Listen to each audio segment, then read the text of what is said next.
ఇవాళ ఒసాకాలో CM Revanth team పర్యటన, mount Fuji, Araku మాయా park సందర్శన. ఇవాళ జీవీఎంసీ కౌన్సిల్ ప్రత్యేక సమావేశం, అవిశ్వాసం నెగ్గేలా కూటమి వ్యూహాలు. హైకోర్టులో రాజ్ కస్రెడ్డి ముందస్తు బెయిల్ పిటిషన్, ఇవాళ సిట్ విచారణకు హాజరయ్యే అవకాశం. మిథున్ రెడ్డికి సైతం విచారణకు రావాలని నోటీసులు, హాజరవుతారా లేదా అనే అంశంపై కొనసాగుతున్న ఉత్కంఠ. ప్రధాని మోదీ ఏపీ పర్యటనకు చకచకా ఏర్పాట్లు, మంత్రులతో ఆర్గనైజింగ్ కమిటీ ఏర్పాటు. ఎంఐఎంతో కాంగ్రెస్ బీఆర్ఎస్ కుమ్మక్కయ్యాయన్న కిషన్ రెడ్డి, మతం తప్ప అభివృద్ధి పట్టదా అంటూ మహేష్ గౌడ్ కౌంటర్.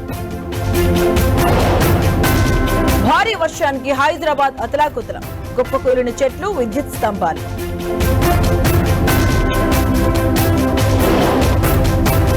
ఏపీలో భిన్న వాతావరణం, ఓవైపు ఎండలు, మరోవైపు వర్షాలు.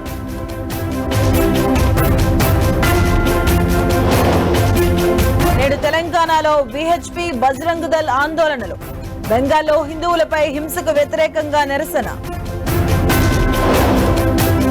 మైనారిటీల హక్కులను కాపాడండి, బంగ్లాదేశ్ కు భారత్ స్ట్రాంగ్ కౌంటర్.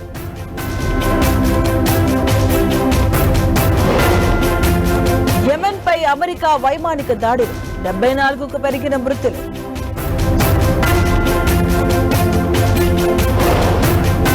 బంగారం ధరలకు రెక్కలు, లక్షకి అడుగు దూరంలో గోల్డ్ రేట్.